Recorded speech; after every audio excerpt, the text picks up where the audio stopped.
ओम नमः पार्वती पतये हर हर महादेव।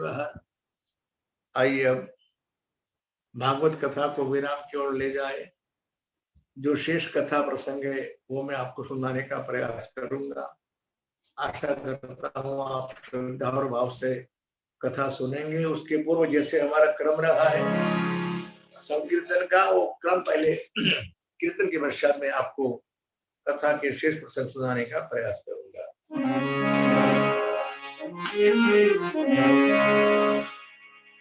कृष्ण गोविंद गोविंद गोपाल कृष्ण गोविंद गोपाल भज गोविंद गोविंद गोपाल भज गोविंद भज मुरली मनोहर नंद लाला भज मुरली मनोहर नंद लाला भज मुरली मनोहर नंद लाला भज मुरली मनोहर नंद लाला गोविंद गोविंद गोपाल कृष्ण गोविंद गोविंद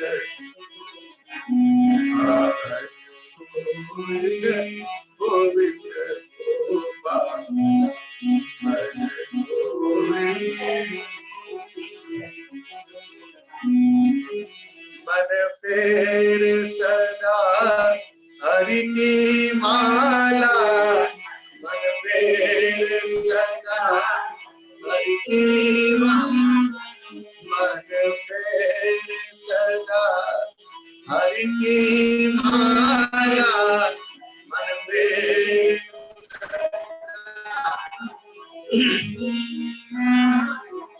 तेरा आप ही बलिदाना रखवाला आप ही बलिदाना रखवाला भज गोविंद गोविंद गोपाल भज गोविंद गोविंद यदि सुख आए तो हंस लेना यदि सुख आए तो हंस लेना यदि सुख आए तो हंस लेना यदि सुख आए तो हंस लेना और दुख आए तो सह लेना और दुख आए तो सह लेना। तुम अपने कन्हैया से कह देना तुम अपने कन्हैया से कह देना और किसी से ना कहना और किसी से भज गोविंद गोविंद गोपाल भज गोविंद गोविंद गोविंद गोपाल भज गोविंद। बोलिए श्री वृंदावन बिहारी लाल की जय। बांके बिहारी लाल की जय। हरि हरि हरि।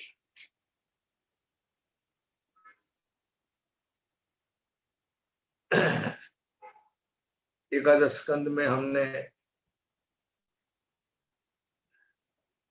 मात्र 2 अध्याय 3 अध्याय कथा सुनी है, 3 अध्याय की, जिसमें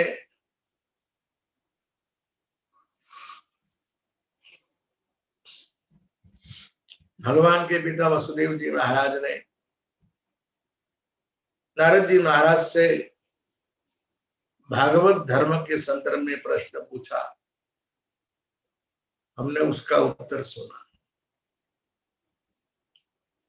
नारद जी महाराज ने महाराज निमि, विदेहराज निमि और 9 योगेश्वर के बीच जो संवाद हुआ उसकी चर्चा सुनाई।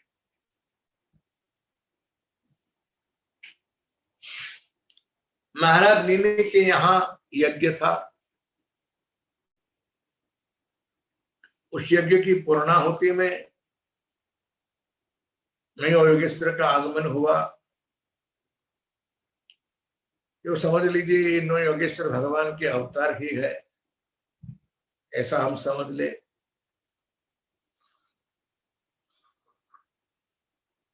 और महाराज निमि ने बहुत सुंदर बात कही, दुर्लभो मानुषो देहो देहि नाम क्षण भंगुर तत्रापि दुर्लभम माने वैकुंठ प्रिय दर्शनम। और उन्होंने भागवत धर्म के संदर्भ में प्रश्न पूछा। कवि नाम के योगेश्वर ने उनको उत्तर दिया और समझाया भागवत धर्म क्या है। ये हमने सुना है।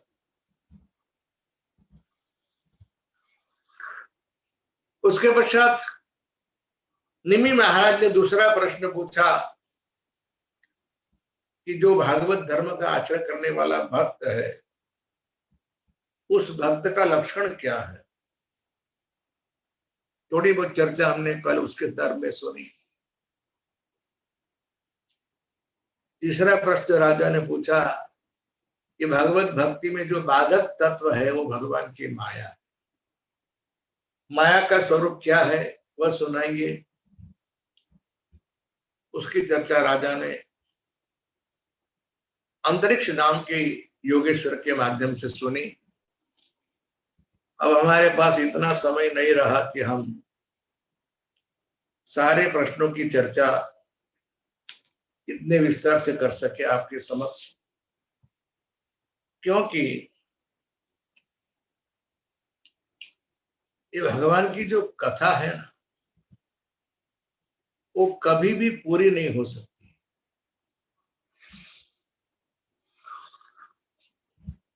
ऐसा कहा जाता है, हरि अनंत हरि कथा अनंता, कह ही सुन ही बहुविधि सब संता। और जो अनंत हो उसकी कथा हम कैसे कह सके पूर्ण रूप से। किंतु हाँ, दूसरा विचार भी, दूसरा पक्ष भी बहुत सुंदर है कि भगवान की कथा कभी पूरी होती नहीं, किंतु भगवान की कथा कभी भी अधूरी रह सकती नहीं। पूर्णमदः पूर्णमिदं पूर्णात् पूर्णमुदच्यते पूर्णस्य पूर्णमादाय पूर्णमेवावशिष्यते। जो पूर्ण है उसकी कथा अपूर्ण कैसे रह सकती। जैसे कि हमने भागवत के आरंभ में और भागवत में 2 स्कंद में हमने सुना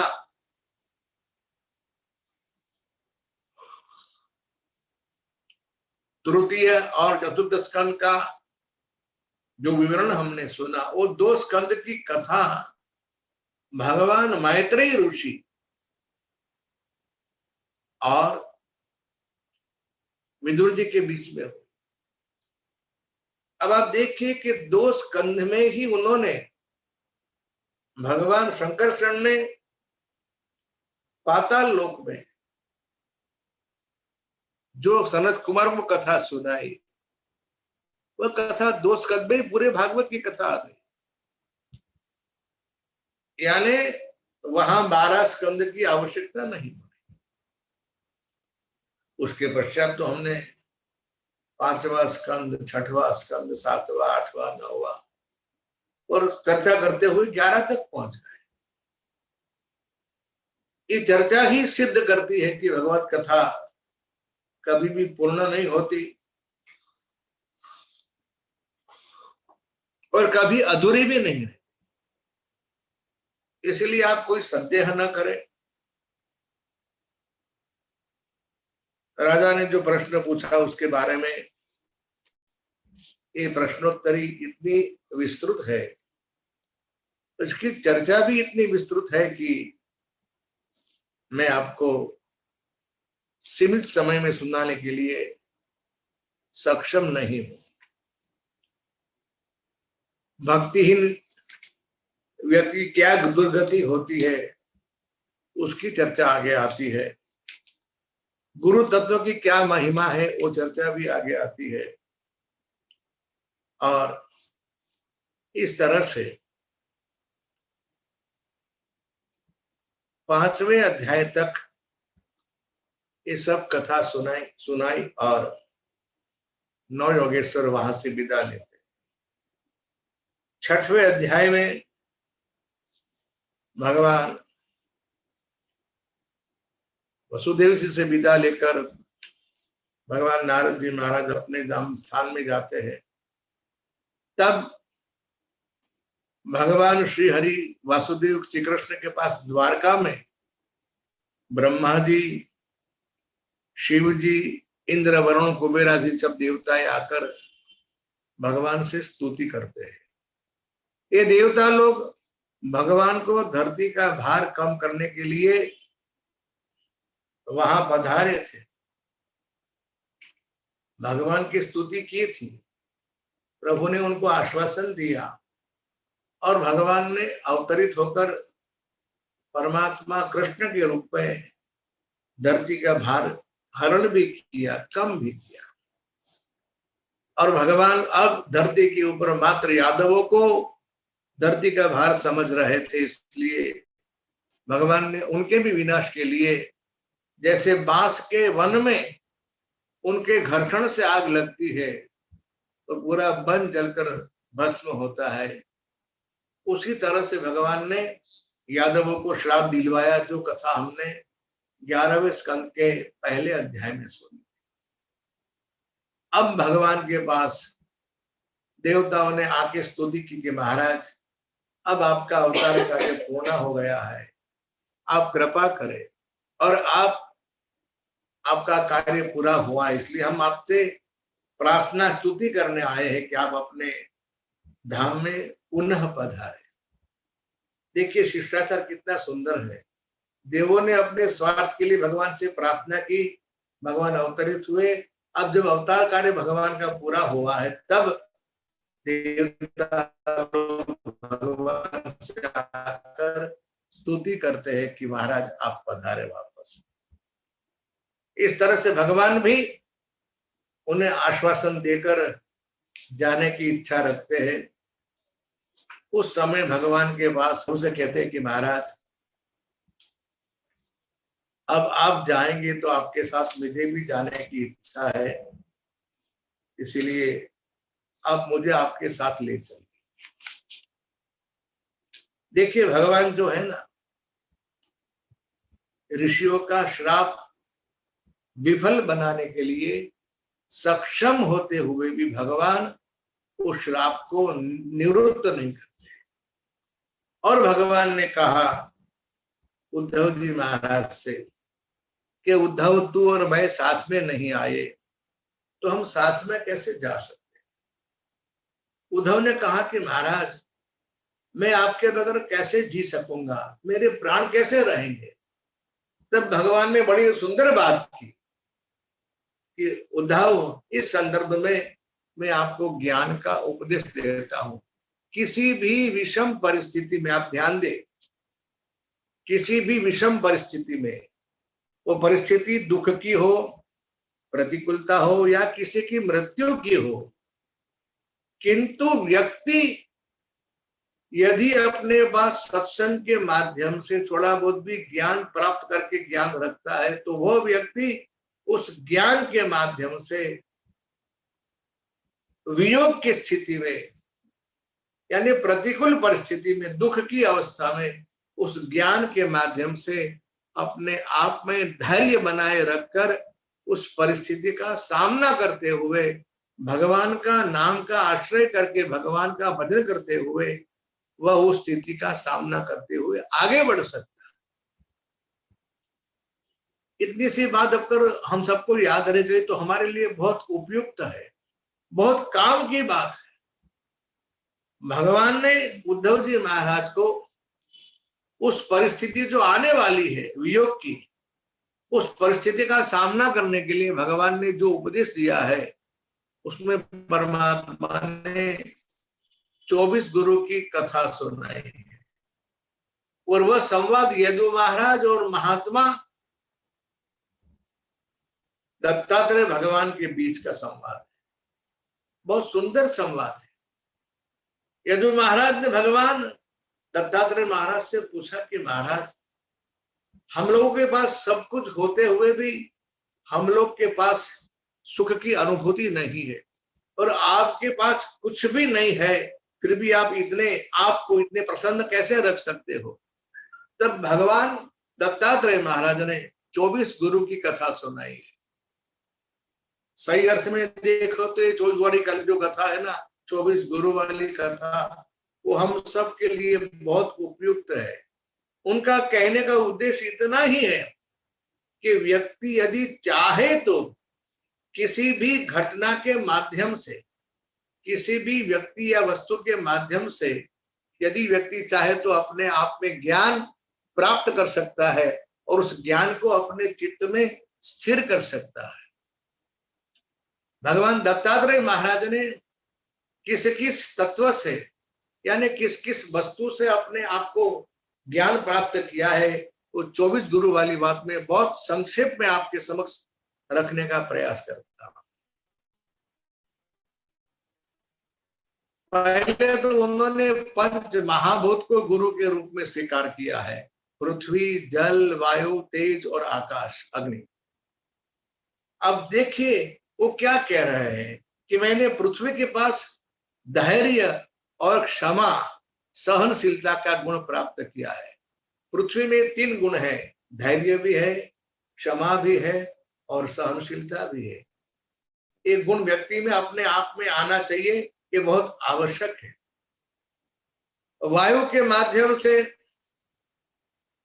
कहा कि वायु के माध्यम से मैंने असंगत्व सीखने का शिक्षा प्राप्त की है।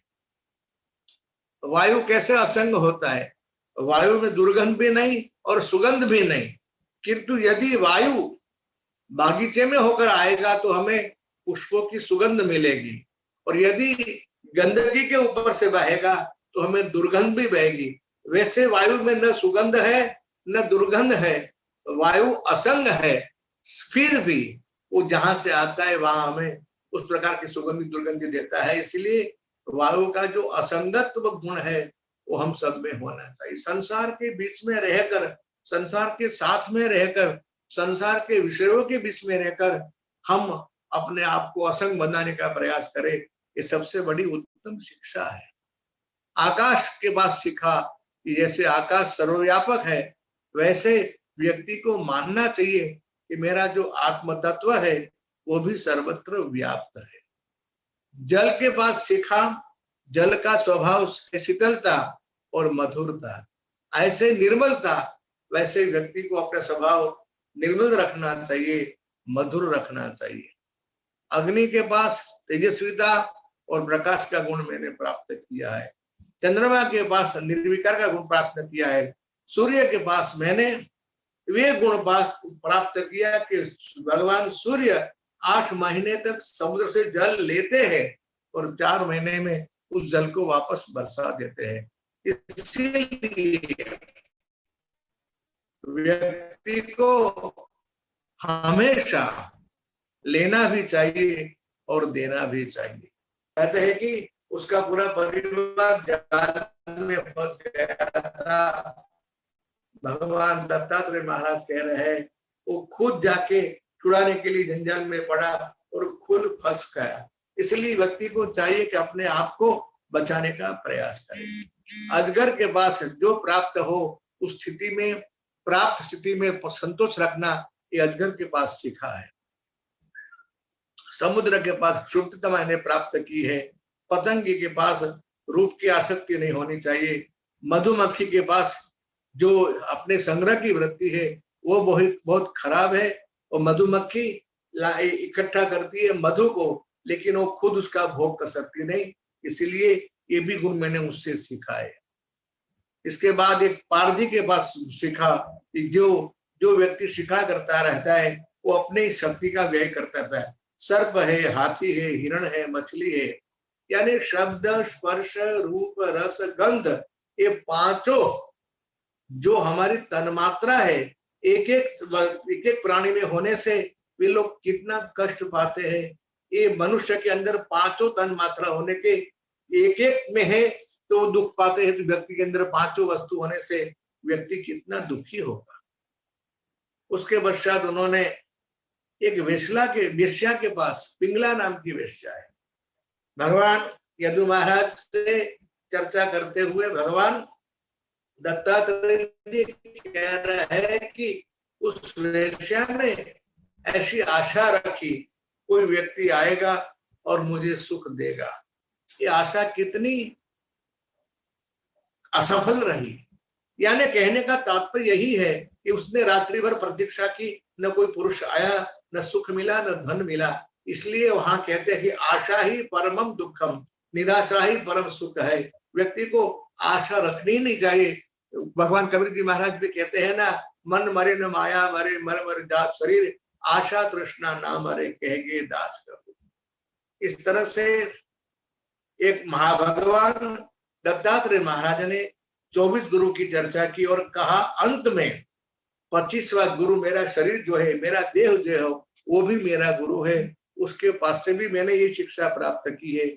समझाने की, कहने की बात यही है कि व्यक्ति यदि चाहे तो उसे कहीं से भी किसी प्रकार की शिक्षा प्राप्त हो सकती है। उसके अंदर वो ग्रहण शक्ति होने की आवश्यकता है। संत महात्मा लोग हमें यही समझाने का प्रयास करते हैं।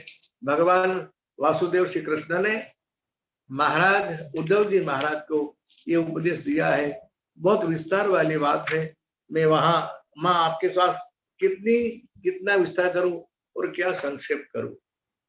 सारांश के रूप में यदि मैं कहूं तो, क्योंकि मुझे आज वो भजन गाना है आपके पास, हे नाथ मैं आपको भूलूं नहीं, तो वो भजन मुझे गाने की इच्छा हो रही है। हम संतों के पास यही शास्त्र सूत्र के रूप में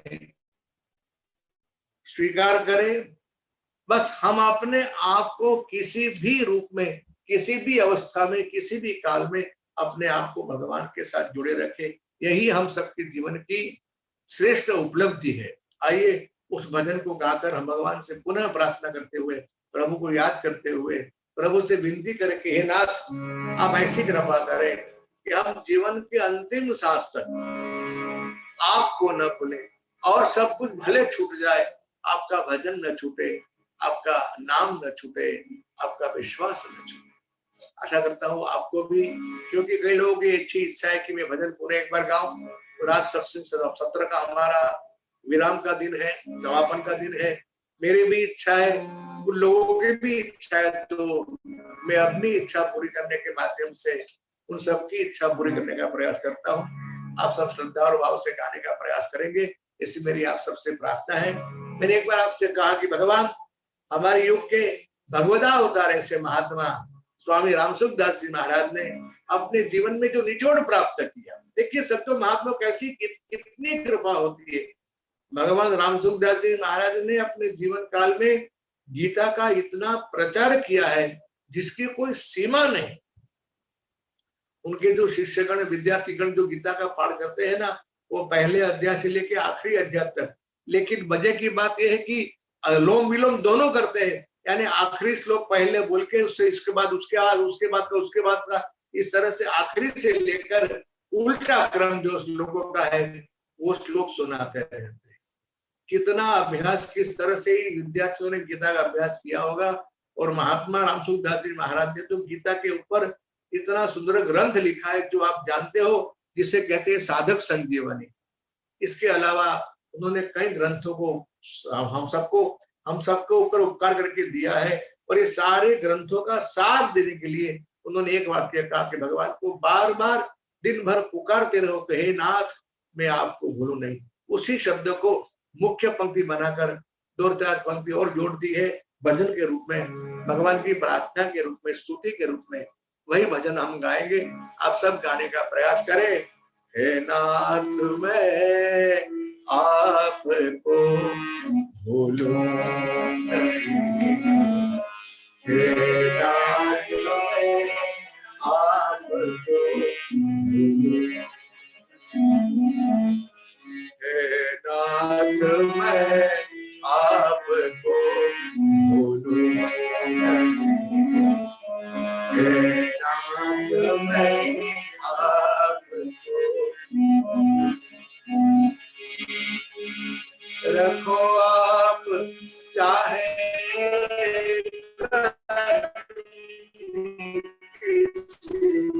हाल में, रखो आप चाहे कहीं किसी हाल में, हे नाथ मैं आपको भूलूं नहीं, हे नाथ मैं आपको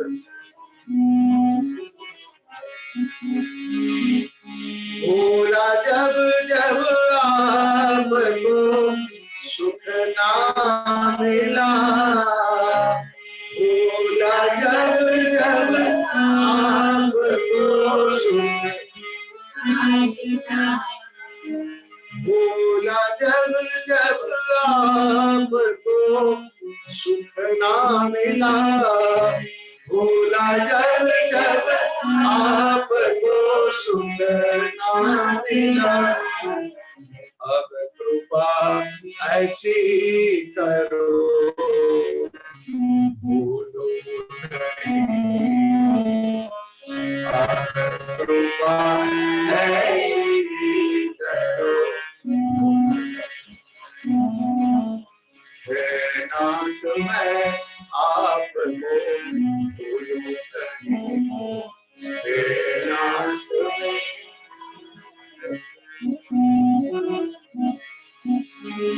विषयासक्ति मन की बुलावे आपको, विषयासक्ति मन की बुलावे,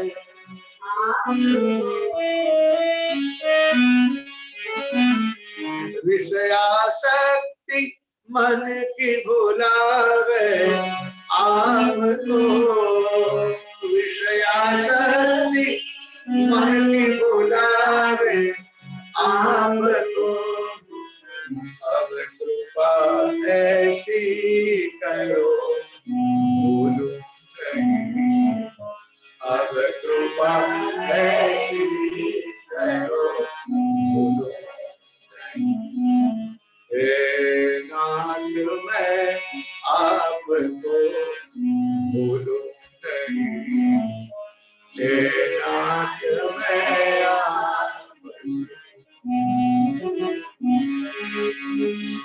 बिन कृपाए आपकी संभव नहीं, बिन कृपाए आपकी संभव नहीं, बिन कृपाए आपकी संभव नहीं, बिन कृपाए आपकी संभव नहीं, अब कृपा ऐसी करो भूलो नहीं, अब कृपा ऐसी करो भूलो नहीं, हे नाथ मैं आपको भूलूं नहीं, हे नाथ मैं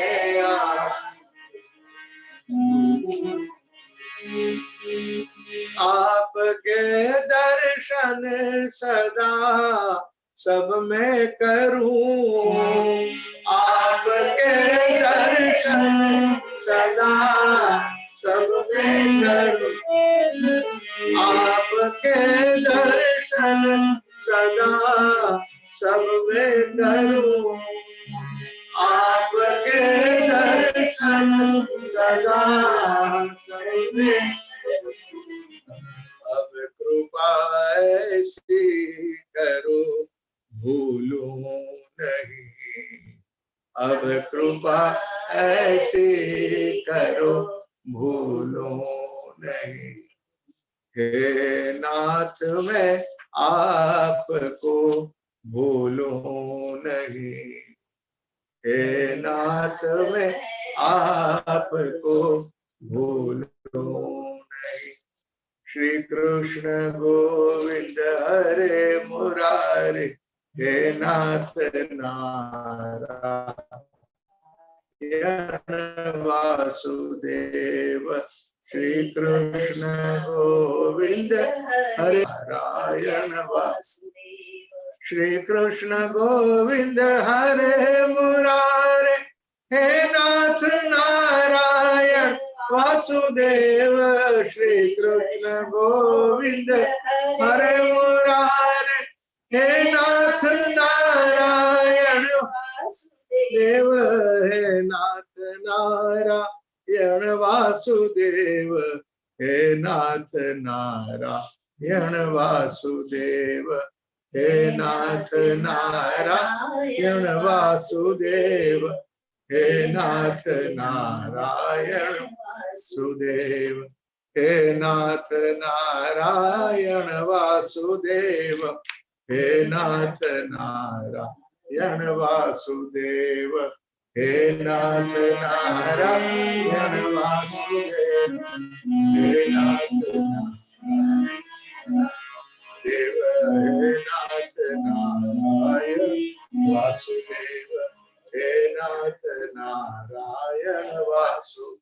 बोलो हे नाथ नारायण वासुदेव, हे नाथ नारायण वासु। बोलिए श्री वृंदावन बिहारी लाल की जय, श्री गोवर्धन नाथ की जय। ओम नमः पार्वती पतये, हर हर महादेव। भगवान ने उद्धव जी महाराज से कहा कि अब आप जाइए बद्रिकाश्रम, अलकनंदा में स्नान करके आप बद्रिकाश्रम में रहिए, तब कीजिए, मेरा भजन कीजिए।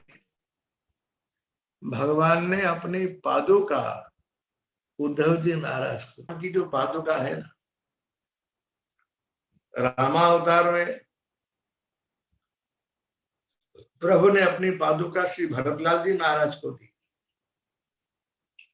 और कृष्णा अवतार में भगवान ने अपनी पादुका श्री उद्धव जी महाराज को दी।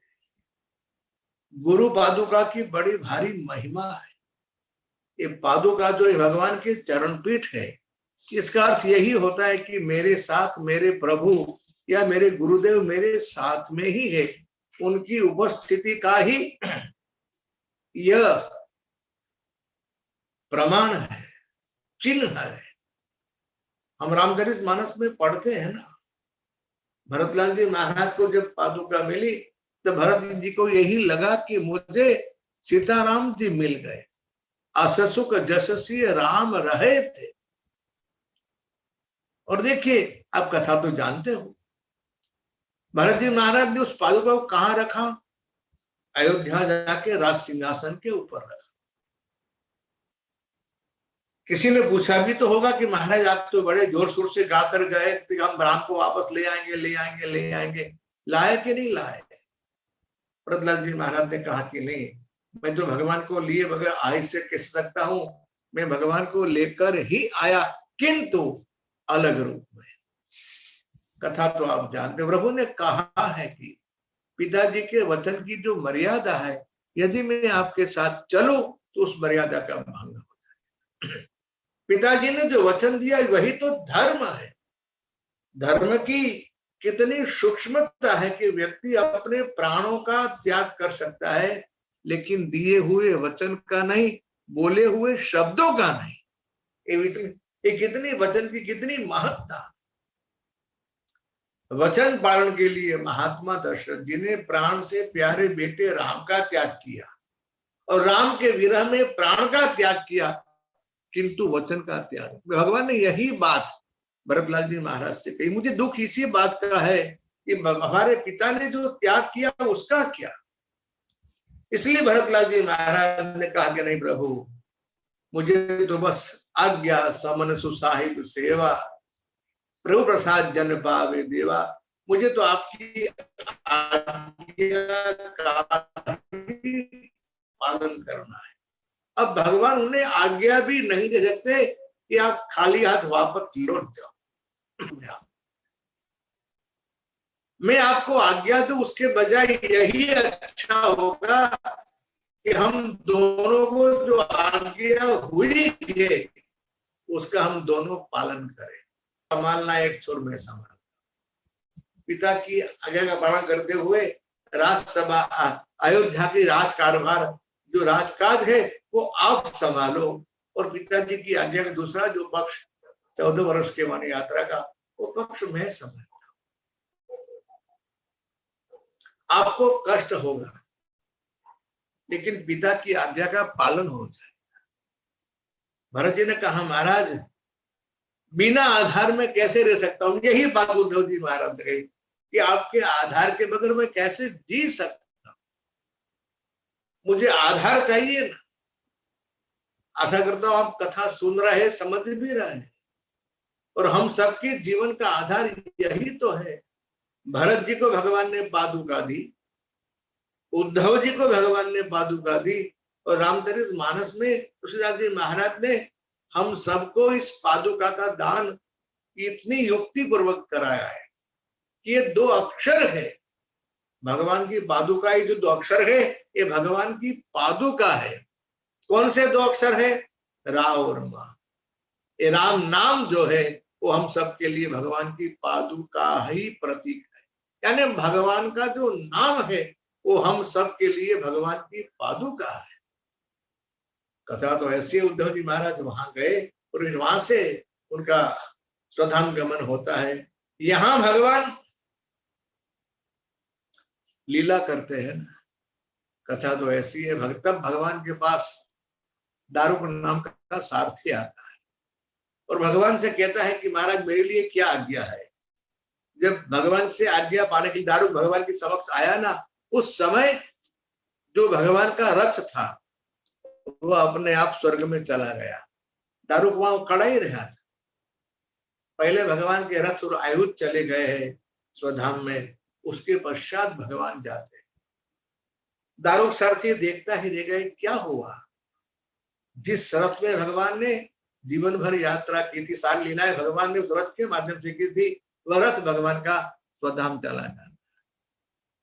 भगवान ने कहा क्या पाए, आप द्वारका वापस जाओ और द्वारका वासियों को संदेश दे देना कि आज से 7वें दिन समुद्र महाराज द्वारका को डुबा देंगे, इसलिए आप सब स्त्री, बालक और वृद्ध लोग इंद्रप्रस्थ चले जाओ अर्जुन जी के साथ। ऐसी कथाएं संदेश लेकर दारुक सारथी जब द्वारका पहुंचता है तो वहां कई प्रकार के अपशुकन हुए। उद्धव जी महाराज के जाने के बाद भगवान द्वारका वासियों से, सब सारे यादवों से कहते कि हम सबको अब भगवान शिव की शरण में जाना चाहिए, हम सब सोमनाथ जाएंगे, सत्कर्म करेंगे और वहीं से हमारा कल्याण निश्चित, क्योंकि ये श्राप जो लगा है उससे मुक्त होने का मात्र एक ही उपाय है। और भगवान सारे यादवों के साथ भगवान आते हैं कहाँ? सोमनाथ में।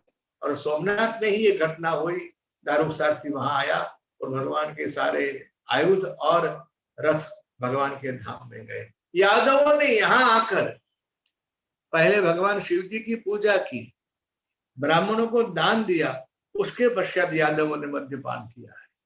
मद्यपान का निषेध है शास्त्र में भी और ग्रंथों में भी, या भागवत जी में भी लिखा है कि मद्यपान नहीं करना है। किंतु यादवों अब उच्छृंखल बन गए थे ना, वो उनके ऊपर अनुशासन रहा नहीं था और उन्होंने मद्यपान किया।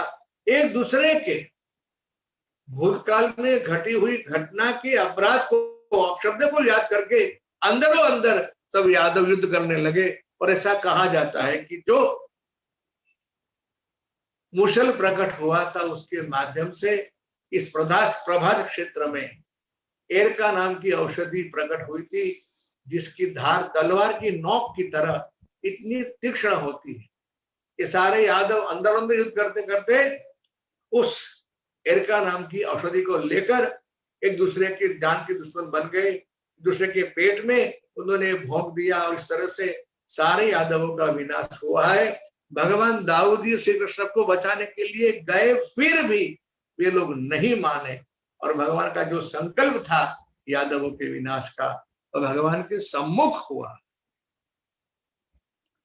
उसके पश्चात ऐसी कथा आती है कि भगवान दाऊद जी महाराज भी स्वयं वहां से अपने शरीर का त्याग करके जहां जाना था पाताल लोक में वहां पधार गए और हमारे प्रभु स्वयं पीपल के वृक्ष के नीचे आकर बैठ गए और उन्होंने वहां अपने बाएं पैर के ऊपर दायां पैर रखकर इस मुद्रा से भगवान प्रसन्न चित्त से बैठे हुए हैं।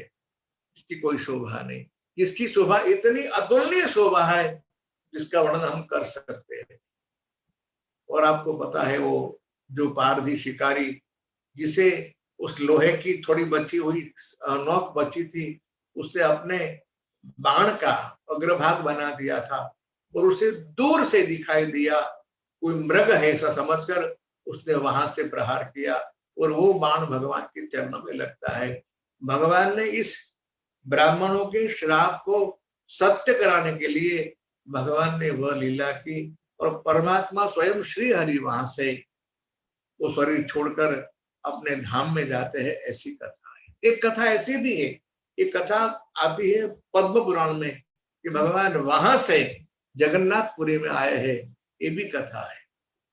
जगन्नाथ जी में आज भी, क्योंकि जगन्नाथ जी में जो भगवान की पूजा होती है ये कली के अवतार की पूजा है। एक बाजू भगवान स्वयं श्री हरि श्री कृष्ण है, एक और भगवान बलभद्र जी है, दोनों के बीच में सुभद्रा जी है। एक बार चर्चा हमने की थी, सुभद्रा जी ब्रह्म विद्या का प्रतीक है, जिसे हम ब्रह्म ज्ञान भी कह सकते हैं। विद्या यानी ये भगवान की माया ही तो है और हम सब मनुष्य के लिए इस शास्त्रों का ज्ञान होना बहुत आवश्यक है। शास्त्र ज्ञान हमने नहीं हो सकता है तो हम भगवत कथा सुने, सत्संग सुने, सत्संग ज्ञान प्राप्त हो सकता है। ज्ञान उसी कहेंगे कि हमें क्या करना चाहिए क्या नहीं करना चाहिए, यही तो धर्म की विधि निषेध है। ये एक ज्ञान हमें प्राप्त हो गया और हमें बस अपने जीवन की सफलता इसी में हो जाती है।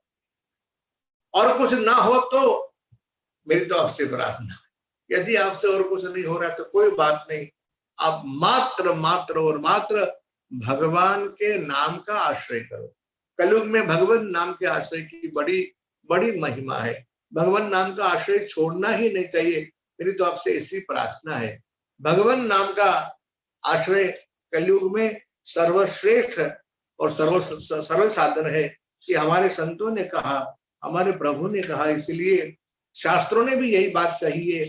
और अभी अभी हम सुनेंगे आगे 12वें स्कंद में यही चर्चा आती है। सुखदेव जी महाराज स्वयं यही चर्चा करते हैं। इसलिए आइए भगवान से एक प्रार्थना और कर दे हम, हे प्रभु हमारे जीवन में सब कुछ छूटे, भले छूट जाए, लेकिन हमारे जीवन में हमारे मुख से, हमारे मुख में से आपका नाम न छूटे। कृपा कर दो प्रभु ऐसी, नाम में जपता रहूं हरदम। कृपा कर दो प्रभु ऐसी, नाम में जपता रहूं। देखिए आप अधिक पुरुषोत्तम मास के पूर्णाहुति का दिन है, आखिरी दिन। भगवान बहुत प्रसन्न है हम सबके ऊपर और मेरे तो आपसे प्रार्थना है कि आप जैसा आपको सुनाई देवे, समझ में आवे, वैसा आप गाने का प्रयास करो। यदि भगवान ने आज प्रसन्न होकर हमें, हम जो भगवान से मांग रहे हैं ये दे दिया तो हमारा जन्म और हमारा जीवन दोनों सफल हो जाएंगे। इसमें भगवान से और कुछ याचना नहीं है, बस ऐसी कृपा करें कि हमारी जीवा से आपका नाम छूटे नहीं। जीवन में एक पल भी ऐसे ना आए कि हम आपको भूले। ये प्रार्थना है, प्रधान सुर प्रार्थना का यही सुर है। इसलिए मेरे आप सबसे आग्रह है कि आप बस सब गाने का प्रयास करें। कृपा कर दो प्रभु ऐसी, नाम में जपता रहूं हरदम। कर दो प्रभु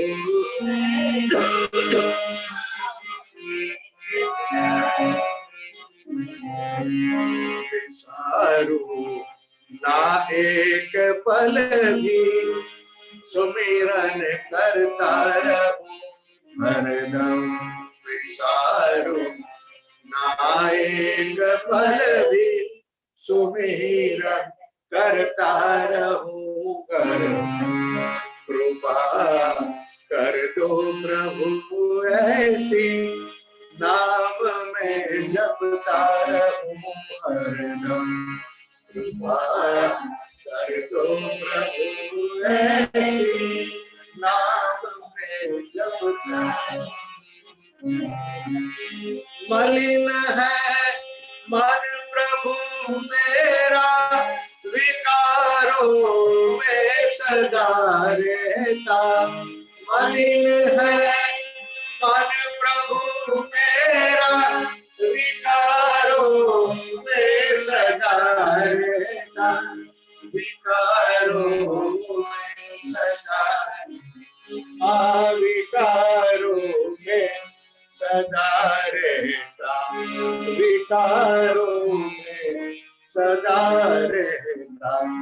बचाओ पाप से मुझको, बचाओ पाप से मुझको, भजन मैं करता रहूं हरदम। बचाओ पाप से मुझको, भजन में करता रहूं हरदम। कृपा कर दो प्रभु ऐसी, नाम में जपता रहूं हरदम। कृपा कर दो प्रभु ऐसी, नाम में जपता। करूं मैं त्याग स्वार्थ का, झीलूं परमार्थ के कारण। झीलूं परमार्थ के कारण।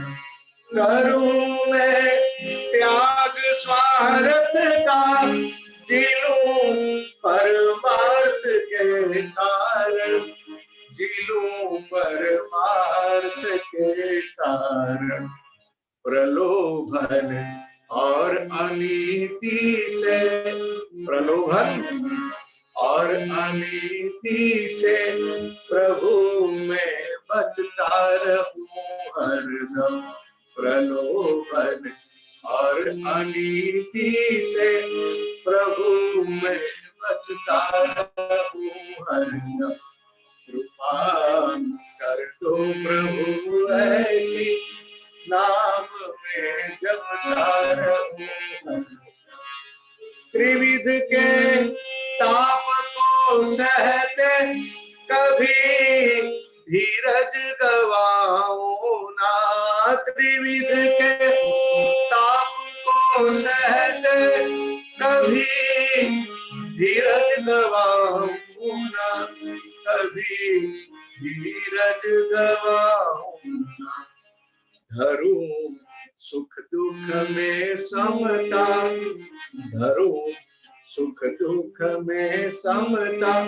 प्रभु में हंसता रहूं हरदम। धरूं सुख दुख में समता। प्रभु में हंसता रहूं हरदम। कृपा कर दो प्रभु ऐसी, नाम में जपता रहूं हरदम। कृपा कर दो प्रभु ऐसी, नाम में जपता रहूं। नित्य इच्छा रहे मन में, मिलन हो प्रभु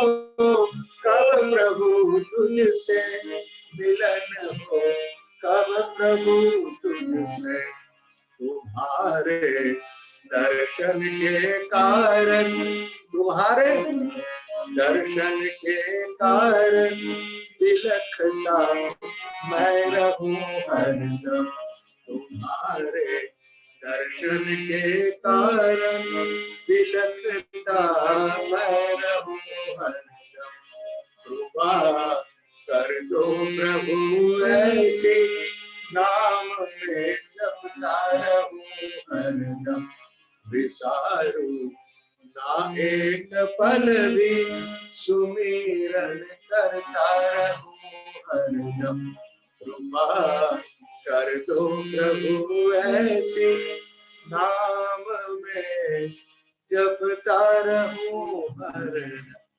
बोलिए श्री वृंदावन विहारी लाल की जय। भगवान ने स्वयं लीला, तिरुधाम लीला की, और प्रभु इस संसार से जब प्रभु स्वधाम पधारे तो उसी क्षण इस धरातल के ऊपर कलयुग का आरंभ हुआ है, ऐसा लिखा हुआ है। अब 11वें स्कंद की कथा बहुत संक्षेप में सुनाई मैंने आपको, और ये कथा भगवान के चरणों में समर्पित करते हैं।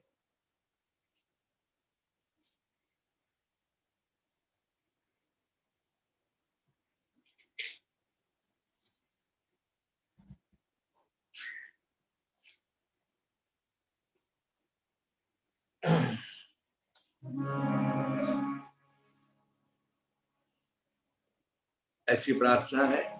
अब हम 12वें स्कंद में प्रवेश करते हैं। 12वें स्कंद में कुछ कथा जो महत्व की आगे की वो सुनाकर हम परीक्षित जी के मोक्ष की कथा सुनेंगे। किंतु 12वें स्कंद में प्रवेश करें उसके पूर्व हमारा हर रोज का जो नियम है उसका आज भी निर्वाह कर लेवे। हरे कृष्ण कृष्ण कृष्ण हरे हरे, हरे राम राम राम हरे हरे, हरे कृष्ण कृष्ण कृष्ण हरे हरे, हरे राम राम राम हरे। सब गाने का प्रयास करें कृपया, मेरी प्रार्थना है। मैं कल आपसे विनती करने नहीं आऊंगा, लेकिन आज तो मेरा अधिकार है, विनती करता हूँ सब गाए जहां बैठे हैं, जहां भगवान को पुकारे। आप जहां बैठे हैं ना वहां का वातावरण शुद्ध हो जाएगा। भगवान के नाम में बड़ी ताकत है। भगवान चैतन्य महाप्रभु तो ऐसा कहते, कोई व्यक्ति एक बार कृष्ण नाम बोले, उसके एक बार कृष्ण बोलने से जितने पाप नष्ट होते हैं, जलकर भस्म होते हैं, उतने पाप कोई भी व्यक्ति अपने जीवन काल में कर सकता नहीं। इतने पाप नष्ट एक बार कृष्ण बोले। आप कृपा कीजिए ना अपने आप के ऊपर, मेरे ऊपर। हरे कृष्ण कृष्ण कृष्ण हरे हरे, हरे राम राम राम हरे हरे, हरे कृष्ण कृष्ण कृष्ण हरे हरे, हरे राम राम राम हरे, हरे कृष्ण कृष्ण हरे हरे, हरे राम राम हरे, हरे कृष्ण कृष्ण हरे हरे, हरे राम राम राम हरे हरे कृष्ण कृष्ण कृष्ण हरे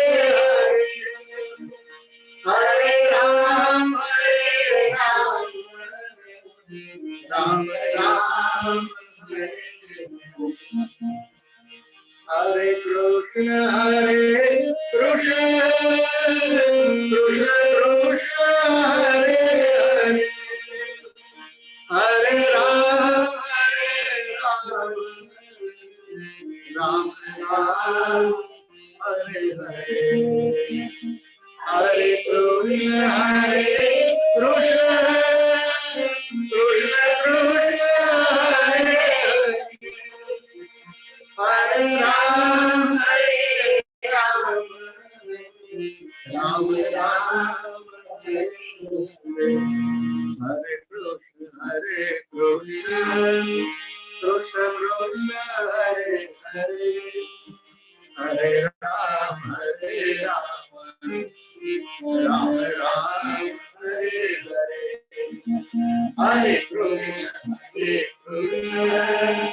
कृष्ण कृष्ण हरे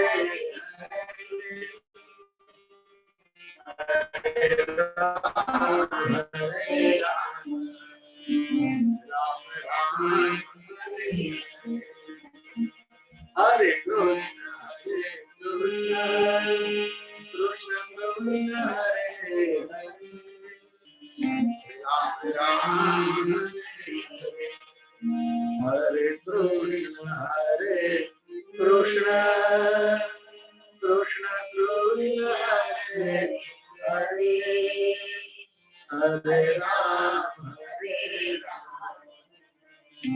राम बोलिए श्री वृंदावन बिहारी लाल की जय।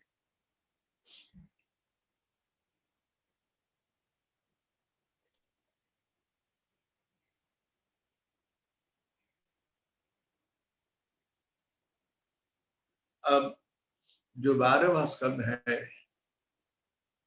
उसे कहते हैं आश्रय लीला। सबसे बड़ी वस्तु आश्रय, और इसीलिए हम भगवान का आश्रय लेना चाहते हैं तो हमें भगवान नाम का ही आश्रय लेना चाहिए। 12वें स्कंद को आश्रय लीला कहा गया। और भगवान के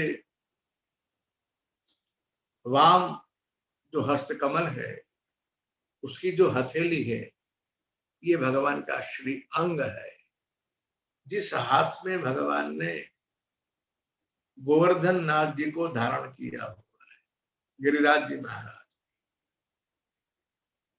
यो समझ लीजिए हम सब भगवान के उस कर कमल के आधार पे ही हमारा जीवन जी रहे। 12वें स्कंध में आरंभ में राजा परीक्षित जी ने प्रश्न पूछा। राजोवाच स्वधामनुगते कृष्णे यदुवंश विभूषणे कस्य वंशो भवत् पृथिव्याद् मेदजाक्ष्वमे मुने। कलयुग में कौन से राजाओं का राज्य हुआ, ये सुनने की गुरुदेव मेरी इच्छा है। राजा की इस प्रश्न का उत्तर सुखदेव जी महाराज ने राजाओं के नाम के वंशावली से दिया है, और उसके पश्चात कलयुग के जो धर्म है, युग धर्म जो है, उसकी चर्चा की बहुत विस्तार से। ये चर्चा रामचरित मानस में भी आती है, उत्तराखंड में, और भगवान सुखदेव जी महाराज ने यहाँ बड़े विस्तार से उसकी चर्चा की। किंतु कलयुग के दोष की चर्चा की है, इसलिए संत महात्मा दोष की ओर ध्यान नहीं देते। संतों का जो गुण है वो हमेशा दोषदर्शी नहीं रहे, गुणदर्शी रहे। इसलिए कलयुग में जो सबसे सबसे बड़ी जो गुण है कलयुग में, उसकी चर्चा सुखदेव जी महाराज ने बहुत सुंदर इससे कही। यन्नाम ध्येयं म्रियमाण आतुरः पतन स्खलन वा विवशो गृणन् पुमान् विमुक्तार्गल उत्तमां गतिं प्राप्नोति यक्ष्यन्ति न तं कलो जनाः। यदि व्यक्ति चलते फिरते घूमते गिरते हुए भी भगवान नाम का उच्चार करेगा तो उसे बहुत सुंदर गति प्राप्त होती है।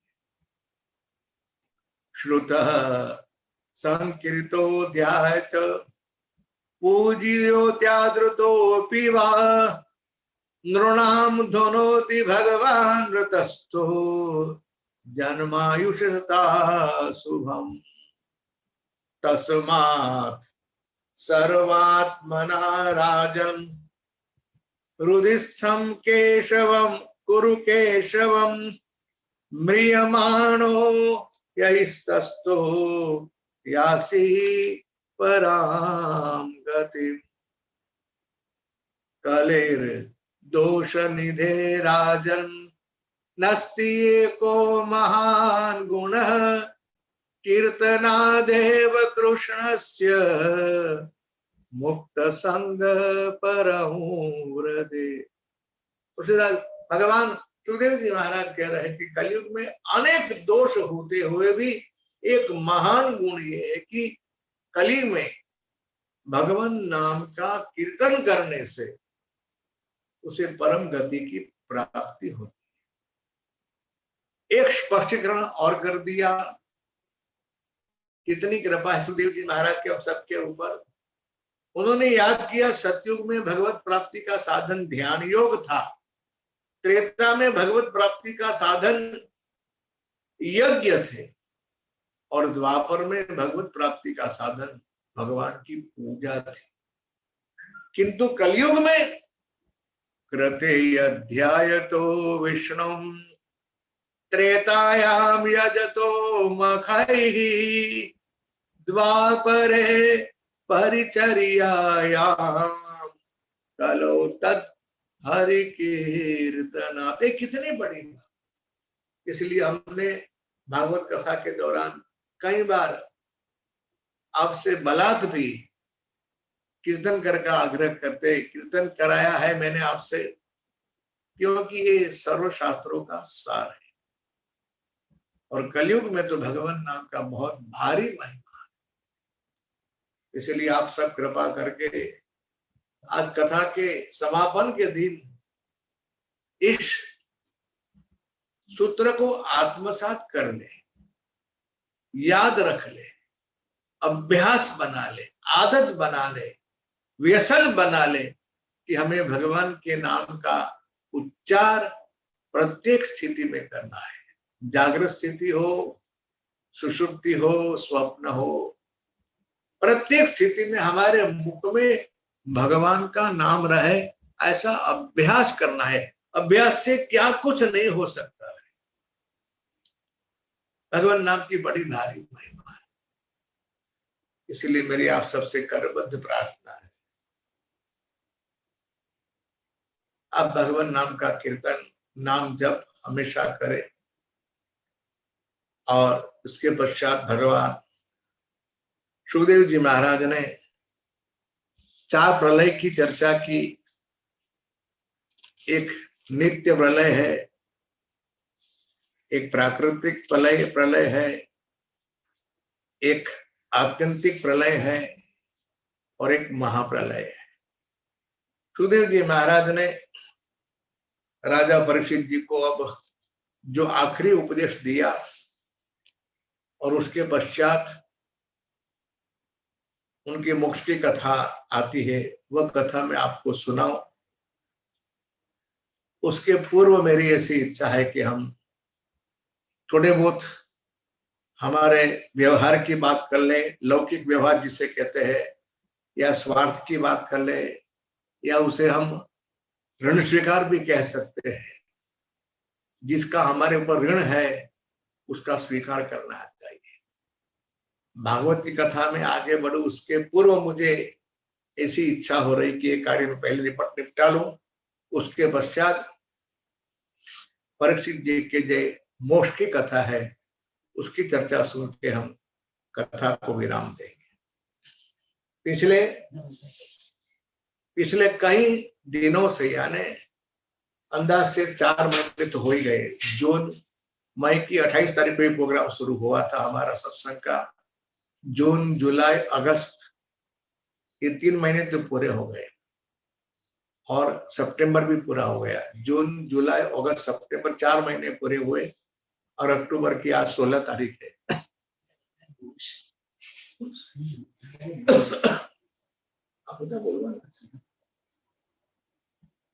तो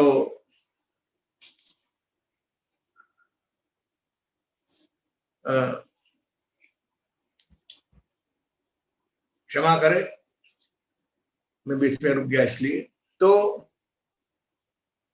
4.5 महीने से हम यूं समझ लीजिए कि हमारे 4.5 महीने चातुर्मास की हो गए और बहुत सुंदर लाभ लिया सत्संग कथा के माध्यम से। और इसमें ये जो पूरा आयोजन हुआ ना, जिन जिन लोगों ने इसमें अपना सौजन्य के माध्यम से आप लोग तक ये सब कथा पहुंचा ही है, इसको तो हम ई सत्संग ही कहते हैं।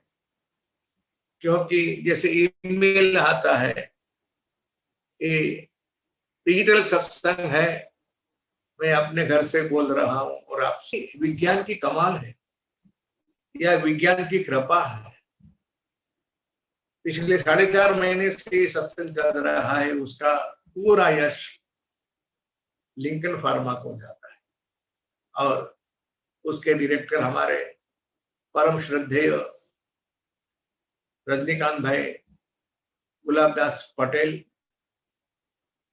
उनके भाई महेंद्र भाई, उनके बेटे आशीष भाई और हमारे लिंकन फार्मा के कई स्टाफ मेंबरों ने इसमें बहुत परिश्रम लिया है ये कथा आप तक सब पहुंचाने के लिए। उसमें मैं आप सबकी ओर से और मेरी ओर से इन सभी लोगों का आभार व्यक्त करता हूं। रजनीकांत भाई, रजनी भाई, महेंद्र भाई, आशीष भाई और लिंकन फार्मा के स्टाफ मेंबर में खास करके हमारे धवल भाई, राहुल भाई और हार्दिक भाई, ये सब टेक्नीशियन रहे।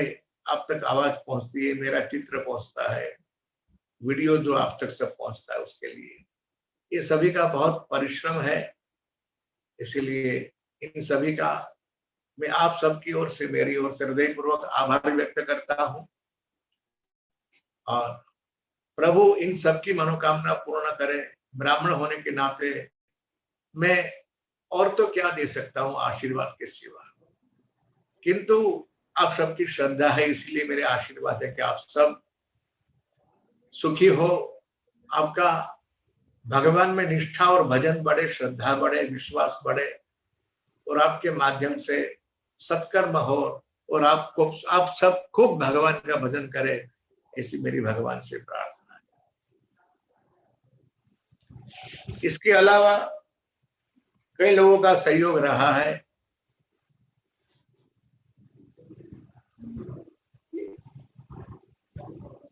और आपको कुछ दिखाई देता होगा, जो वहां से संदेश आया है वो आप पढ़ सकते हो। इसके अलावा यदि मैं किसी का आभार में नाम लेने का भूल गया हूं तो वे लोग क्षमा करें और उसका भी आप लोग आभार समझ ले। उन सबका मैं मेरी ओर से, आप सबकी ओर से आभार व्यक्त करता हूं। आइए हम कथा में आगे बढ़े। अब परीक्षित जी महाराज के मोक्ष की कथा है। भगवान सुखदेव जी महाराज ने अंतिम उपदेश दिया, राजन ये मत समझना कि आपकी मृत्यु होगी, ये मत समझना कि तक्षक आके आपको डंश देगा। आप स्वयं तो शुद्ध बुद्ध आत्म तत्व हो, परम तत्व हो, ब्रह्म परम धाम ब्रह्माहम परमं पदम एवं समीक्षण आत्मान्यमात्मधाय निष्किले। इसलिए आप उस विचार को मन से निकाल दीजिए, और यदि कुछ पूछना है तो पूछ लीजिए। जब तक मैं यहां बैठा हूं तब तक तक्षक आ नहीं सकता, किंतु मैं नहीं चाहता। देखिए संत महात्मा, संत और भगवान की यही नीति रहती है कि जो हमारा प्रारब्ध है उसमें हस्तक्षेप नहीं करते। जो नियति है, जो निश्चित हुआ है, उसमें संत और भगवान उसको विनष्ट करने के लिए सक्षम होते हुए भी वे हस्तक्षेप नहीं करते, क्योंकि पाप का तो भोग होना ही चाहिए और होता ही है कभी भी किसी भी रूप में। इसीलिए भगवान सुखदेव जी महाराज ने कहा कि मैं जाना चाहता हूं, यदि कुछ पूछना है तो मुझे पूछ लो। महात्मा परीक्षित जी महाराज गदगद हो गए, खड़े हुए कि बाबा अब मैं क्या पूछूं, अब ने क्या कुछ कमी रखी है? मुझे लगता है कि आपकी कृपा से राजोवाच सिद्धोस्म्य सिद्धोस्म्य अनुग्रहीतोस्मि भवता करुणात्मना श्रावितो यच्च मे साक्षात् अनादि निधनो हरि। आपके मुखारविंद से मैंने साक्षात परमात्मा श्री कृष्ण को मेरे अंदर प्रविष्ट किए, अब मुझे क्या चाहिए? राजा की ये बात सुनकर भगवान सुखदेव जी महाराज बड़े प्रसन्न हुए। जिस तरह से भगवान के नाम और भागवत के श्लोक का गुंजन करते हुए गाते हुए वहां पधारे थे, वहां से चल दिए। सारी आंखें उन्हें देखती रही, और उसके पश्चात तो मैं आपसे क्या कहूं, उनके जाने के पश्चात वहां तक्षक का आना होता है, और तक्षक परीक्षित जी महाराज को दंश दे उसके पूर्व ही महाराज ने अपने ब्रह्म रंग से अपने प्राणों का त्याग कर दिया था। इसलिए हाँ, उसने अपना संकल्प पूरा किया, वो श्राप पूरा किया, और उसके दंश के साथ ही महात्मा परीक्षित जी महाराज का शरीर जल के भस्म हो गया। बस इतनी ही कथा मैंने आपको सुनाई। इसके पश्चात ऐसा है कि आगे जो कथा प्रसंग आता है, जन्मेजय जी महाराज ने जो सर्प यज्ञ किया, उस कथा को मैं कहना नहीं चाहता। अन्य चर्चा भी है कि अपने पुराण है, पुराणों की, और उसके पश्चात अब शुरुआत से लेकर यानी प्रतिपदा से लेकर आज तक हमने क्या क्या कथा सुनी उसकी चर्चा है। संक्षेप में भागवत के पूरे भागवत की सूची है, आप लोग ध्यान से सुने। ऐसा माना जाता है, ऐसा कहा जाता है, इस विषय में मैं सहमत तो नहीं होता हूं, फिर भी लोग ऐसा कहते हैं कि भाई ये पूरी भागवत कथा की सूची सुन ले, उसे पूरी भागवत सुनने का पुण्य प्राप्त होता है। हमने आरंभ में पद्म पुराण अंतर्गत 6 अध्याय की कथा सुनी, श्रीमद् भागवत के महात्म्य की। इसमें भक्ति ज्ञान वैराग्य का जो कष्ट है वो उन्होंने के लिए सनत कुमारों से विनती कर कर गंगा का जो द्वार है वह हरिद्वार में भागवत कथा कराई, आनंद नाम के तट के ऊपर। उस कथा के अंतर्गत भगवान सनत कुमारों ने भागवत की महिमा के साथ साथ आत्मदेव ब्राह्मण की कथा सुनाई, गोकर्ण जी महाराज के द्वारा धुंधुकारी का उद्धार हुआ वह कथा सुनाई, और 5वें 6वें अध्याय में भागवत कथा की विधि सुनाकर हमने 6 अध्याय की कथा सुनी भागवत के महात्मा। प्रथम स्कंद में प्रश्नाध्याय आता है, उसकी चर्चा सुनी। भगवान व्यास जी नारद जी के बीच संवाद जो हुआ वो कथा सुनी। नारद जी महाराज ने अपने पिछले जन्म में जो घटना हुई थी वो कथा सुनाई। उसके पश्चात भगवान सुखदेव भगवान व्यास नारायण जी ने भागवत कथा लिखी, उसकी चर्चा हुई। और इसमें उत्तमाधिकारी श्रोता वक्ता के माध्यम से परीक्षित जी महाराज की जन्म की कथा हमने सुनी। उसके पश्चात विदुर जी महाराज का जो आगमन होता है उसकी कथा हमने सुनी। पांडवों का महाप्रयाण हुआ उसकी कथा सुनी। राजा को श्राप लगता है वह कथा सुनी। और परीक्षित महाराज का क्षमा करे उनका उद्धार करने के लिए वे जब गंगा तट पर आकर विराजमान होते तब सुखदेव जी महाराज का आगमन होता है। यह कथा सुन के हमने प्रथम स्कंद को विराम दिया। दूसरे स्कंद को कहते हैं साधन लीला। सुखदेव जी महाराज ने पहले भगवान का नाम की चर्चा की और ध्यान की भगवान ने चर्चा की। उसके पश्चात सर्जन के विषय जो राजा का प्रश्न था उसकी चर्चा सुनाकर और 10वें जो पुराण लक्षण है वो कथा सुनाकर द्वितीय स्कंद को हमने विराम दिया। तृतीय चतुर्थ स्कंद में सर्ग विसर्ग 2 लीला आती है, जिसमें भगवान सुखदेव जी महाराज ने अपने विदुर जी महाराज और मैत्री ऋषि का संवाद सुनाया। तृतीय स्कंद में दो भाग है। पूर्वार्ध में असंयमित दाम्पत्य, उत्तरार्ध में संयमित दाम्पत्य। पूर्वार्ध में असंयमित दाम्पत्य में जो आसुरी सृष्टि है उसकी चर्चा सुनी। हिरण्याक्ष जन्म की कथा सुनी। भगवान वराह नारायण के अवतार की कथा सुनी। और उत्तरार्ध में संयमित दाम्पत्य में भगवान कर्दम ऋषि महादेव होते के माध्यम से भगवान कपिल का प्राकट्य होता है, वह कथा सुनी। भगवान कपिल ने अपनी माता को कपिल गीता सुनाकर माँ का उद्धार किया, वह कथा सुनकर तृतीय स्कंद को हमने विराम दिया। चतुर्थ स्कंद में धर्म प्रकरण है, उसमें भगवान दक्ष के यज्ञ की कथा सुनाई। अर्थ प्रकरण में भगवान ध्रुव जी महाराज का चरित्र, जो काम प्रकरण है उसमें राजा अंग के बेटे की कथा सुनाई। और अंत में पुरंजन आख्यान सुनाकर चौथे स्कंद को हमने विराम दिया। 5वें स्कंद में भगवान प्रियव्रत के वंश में भगवान ऋषभदेव जी महाराज का प्राकट्य हुआ। और भरत जी महाराज चरित्र जो है उन्होंने सिंधु नरेश को सोगल देश के राजा को भवाड़ी कथा सुनाकर और अंत में अनेक प्रकार के नृत्य की कथा सुनाकर खगोल भूगोल की बात कर सुनाकर 5वें स्कंद को हमने विराम दिया। 6वें स्कंद के आरंभ में भगवान के नाम के महिमा सुनाते हुए हमने सुना अजामिल का आख्यान, जिसने भगवान नारायण का नाम लेके अपना भी कल्याण सिद्ध किया और हमको उपदेश भी दिया। उसके पश्चात महात्मा दक्ष की श्राप की कथा सुनी। विश्वरूप के त्वष्टा के बेटे विश्व को भगवान इंद्र महाराज ने गुरु बनाया और उन्होंने नारायण कवच की विद्या का उपदेश दिया, वह कथा हमने सुनी।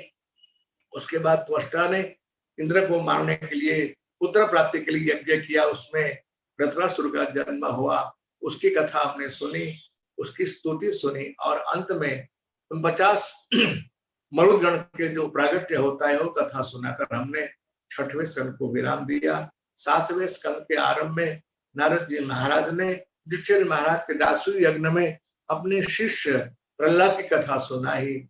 इसमें हिरण्यकश्यप ने तप करके ब्रह्मा जी से वरदान मांगा था और उस वरदान की भगवान पुष्टि करने के लिए प्रहलाद को राजा ने बहुत कष्ट दिया। तब प्रहलाद जी के वचन को सत्य करने के लिए या योग कहे कि वेद में जो कहा है उस सत्य करने के लिए भगवान एक खंबे में से प्रकट होकर नरसिंह रूप में प्रकट होकर भगवान ने उस असुर का विनाश किया।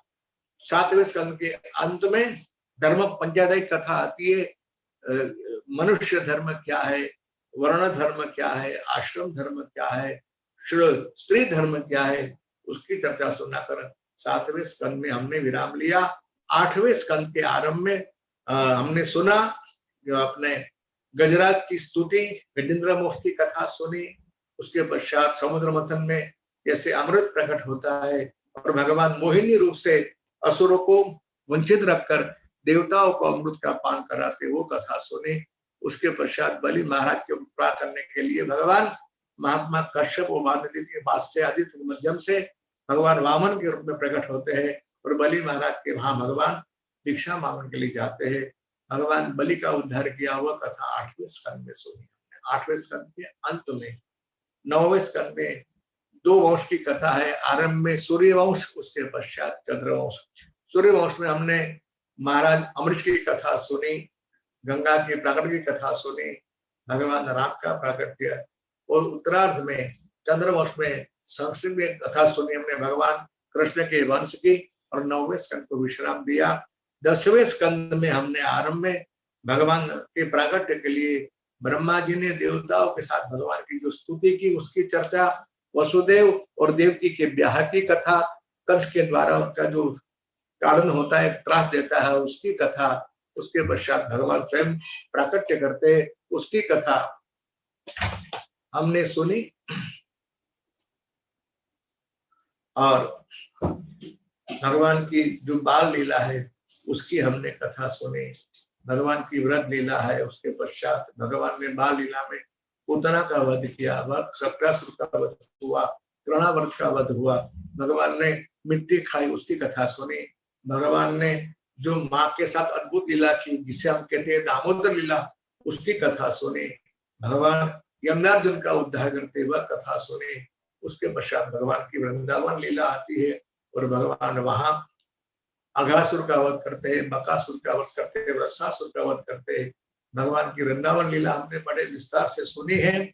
उसमें भगवान कालिया नाथ के ऊपर कृपा करते हैं, वह कथा सुनी। भगवान ने वेणु गीत की कथा सुनाई हमको। उसके पश्चात भगवान की अन्य लीलाओं की कथा सुनते सुनते हमने भगवान श्री गोवर्धन नाथ की जो कथा है वह लीला हमने सुनी। उसके पश्चात रासलीला की कथा सुनी। उसके पश्चात भगवान मथुरा विराजते हैं और कंस आदि का विनाश करके भगवान द्वारकाधीश बनते हैं, वह कथा सुनी। 10वें स्कंद के उत्तरार्ध में भगवान के ब्याह की कथा है। उसके पश्चात दाऊद जी महाराज का ब्याह हुआ। 10वें स्कंद में भगवान की जो अन्य लीला है, भगवान के अन्य ब्याह है, उसकी कथा भी हमने अब की बार तो बड़े विस्तार से सुनी हुई है। इसके पश्चात 10वें स्कंद में हमने भगवान की अन्य लीला व गान करते करते करते सुदाम देव ब्राह्मण की कथा सुनी और भगवान कुरुक्षेत्र में सबसे मिलते हैं, वह कथा सुनते हुए हमने 10वें स्कंद को विराम दिया। 11वें स्कंद में हमने अब की बार थोड़ा बहुत विस्तार कर पाए। जो कथा में हमने सुना भगवान ये निमि महाराज और नवयोगेश्वर के बीच में कथा, ये कथा नारद जी महाराज ने वसुदेव जी को सुनाई थी। उसके पश्चात आज हमने सुना भगवान दत्तात्रेय महाराज यदु महाराज का संवाद, और 11वें स्कंद में ब्रह्म जिसको कहते हैं उसमें भगवान दाऊद जी महाराज और परमात्मा श्री कृष्ण तिरोधान लीला करते हैं, वो कथा सुनी। और 12वें स्कंद में अभी अभी हमने परीक्षित जी महाराज का मोक्ष की कथा सुनी। इसी के साथ ही कथा विराम लेने जा रही है। आइए 2 श्लोक भागवत के हम सबको बोलने चाहिए, हाथ उठाकर बोलने चाहिए। मैं यहाँ से बोलता हूँ, आप सुनिए भी और बोलिए भी। भवे भवे यथा भक्ति, भवे भवे यथा भक्ति, पादयोस्तव जायते तथा कुरुष्व देवेश,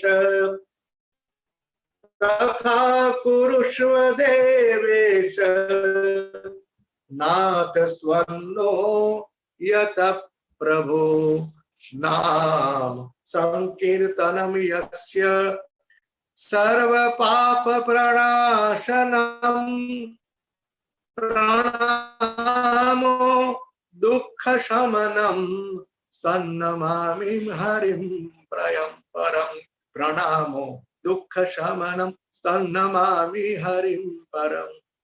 भगवत कृपा के माध्यम से हमारा एक कार्य आज समापन होने जा रहा है। भागवत कथा को यहाँ विराम करता हूँ।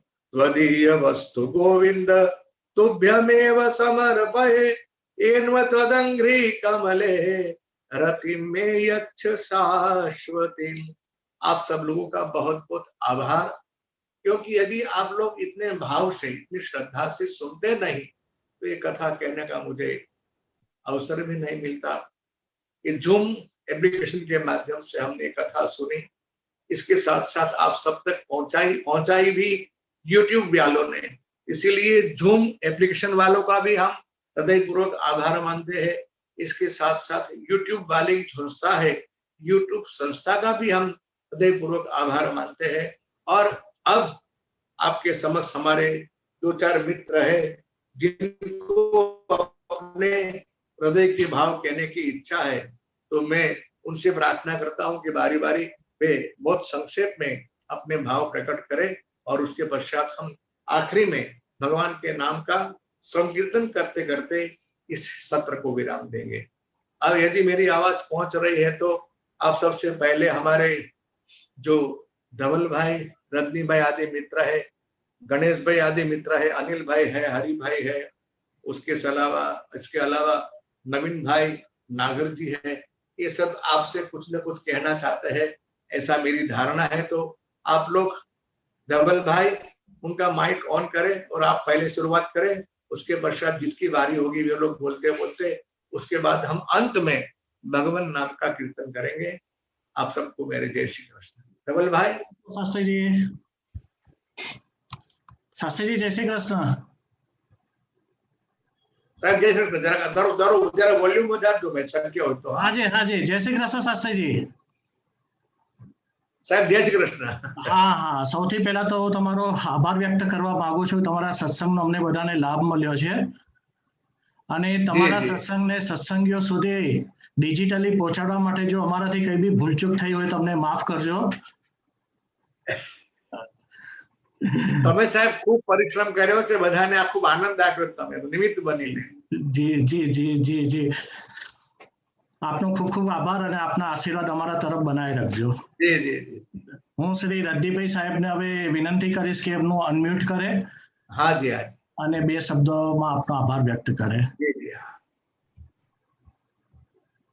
જય શ્રી કૃષ્ણ। જય શ્રી કૃષ્ણ પ્રભુ। જય શ્રી કૃષ્ણ। તમારા ખૂબ ખૂબ આભાર કે તમે 142 દિવસ સુધી સળંગ અમને બધાને ગ્રુપીઓને લાભ આપ્યો અને બેને પણ સારી મહેનત કરી, હર્ષાબેનને એમને પણ ખૂબ જ ટોટલ મહેનત કરી અને અમને બધાને આવી ભક્તિ કરવાનો માર્ગ બતાવીને અમલ કરી શકીએ।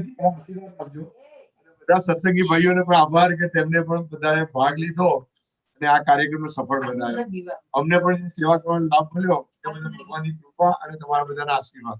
જય શ્રી કૃષ્ણ। जय श्री कृष्ण। आपकी महानता है, आपकी सौजन्य है, लाभ तो सबको आपने दिया और आपके माध्यम से ही हमारे सारे श्रोताओं को एक कथा सत्संग का लाभ मिला है। इसके लिए सबकी ओर से मैं भी आपका खूब आभार व्यक्त करता हूँ। आप कौन बोलेंगे बताइए मेरे। हरेंद्र भाई ने હું વિનંતી કરીશ કે એમનું અનમ્યુટ કરે। गणेश भाई है, कौन बोले थे? हरिभाई। अच्छा हरिभाई। जय श्री कृष्ण शास्त्री जी। हाँ प्रभु जय श्री कृष्ण। बोलो। सर्व श्रोताओं ने जय श्री कृष्ण। जय श्री कृष्ण।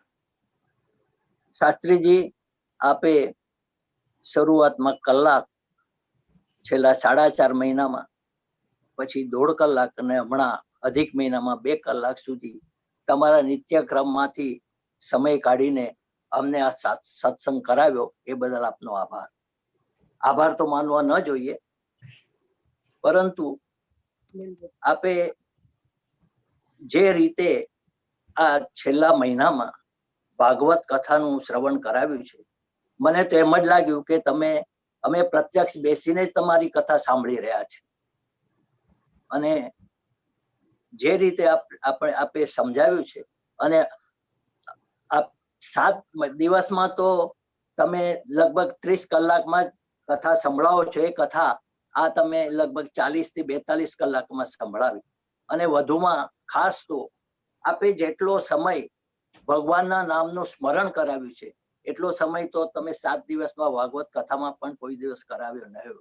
એટલા કલાક શ્રોતાઓને નામ સ્મરણ કરવાનો લાવો મળ્યો છે।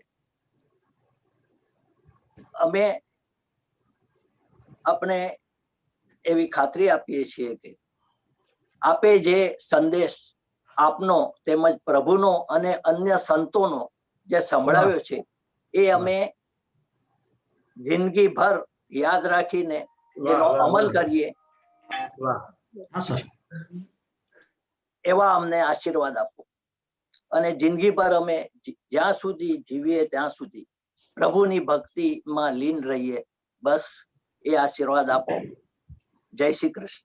જય શ્રી કૃષ્ણ. આપનો ખૂબ ખૂબ આભાર. હવે હું શ્રી ગણેશભાઈને વિનંતી કરીશ કે એમનું અનમ્યુટ કરે અને શાસ્ત્રીજી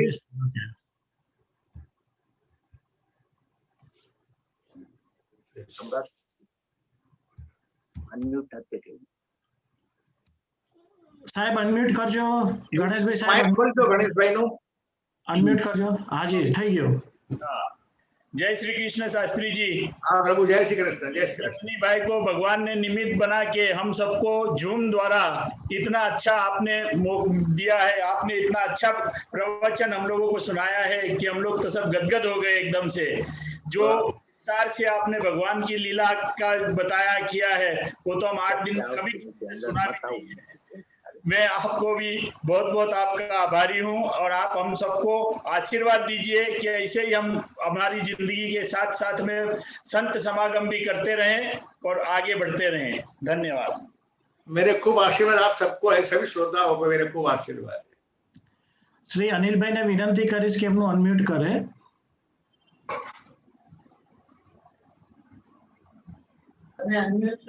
બધાને જય શ્રી કૃષ્ણ. जय श्री कृष्ण. પરમ પૂજ્ય શ્રી હરીશભાઈ શાસ્ત્રીજી, શ્રીમતી હર્ષાબેન શાસ્ત્રીજી તથા સપરિવાર श्री रजनीभाई पटेल तथा सर्वे भक्तगणों, पिछले 29 दिनों से पूरे अधिक पुरुषोत्तम मास में पूज्य शास्त्री जी ने अपनी अद्भुत शैली में और मधुर वाणी से हमें श्रीमद् भागवत कथा और कथा का महात्म्य का रसास्वादन करवाया। इसके पहले उन्होंने हनुमान चालीसा, सुंदरकांड, शिव विवाह प्रसंग इत्यादि हमें विस्तार से सुनाया और समझाए। उन्होंने कई भजन गाए जिनमें कुछ उनके स्वरचित भी थे। आपने अपनी मधुर वाणी से उन भजनों का भी हमें आस्वादन करवाया। उन्होंने इस पूरे लॉकडाउन के समय में हमें भगवान से जोड़े रखने का उत्तम कार्य किया है। पुरुषोत्तम भगवान से और भगवान हमारे इष्ट देव भगवान राम जी से यही प्रार्थना है कि वे शास्त्री जी को भक्ति सभर तंदुरुस्त दीर्घायुष्य प्रदान करे।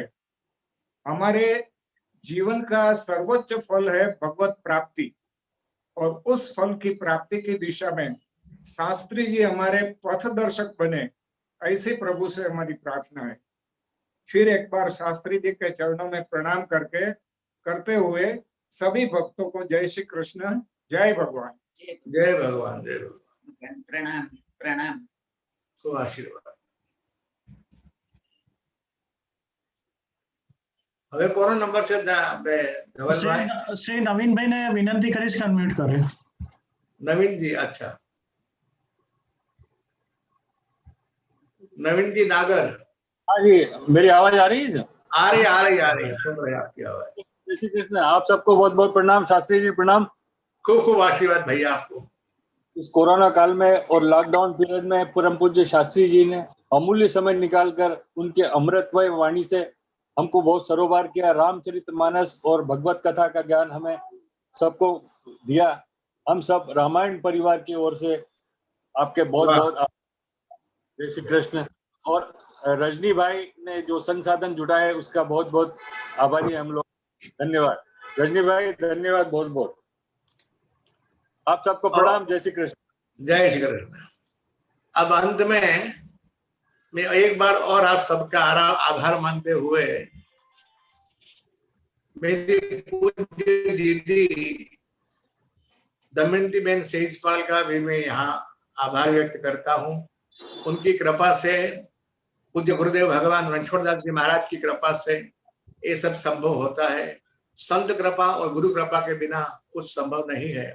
तो गुरुदेव की पूर्ण कृपा, उनके प्रतीक रूप दीदी आपके चरणों में मेरा प्रणाम और आपकी कृपा हमेशा हम सब बनी रहे, इसी प्रार्थना के साथ आइए हम कीर्तन करते हुए आज की कथा को विराम देंगे।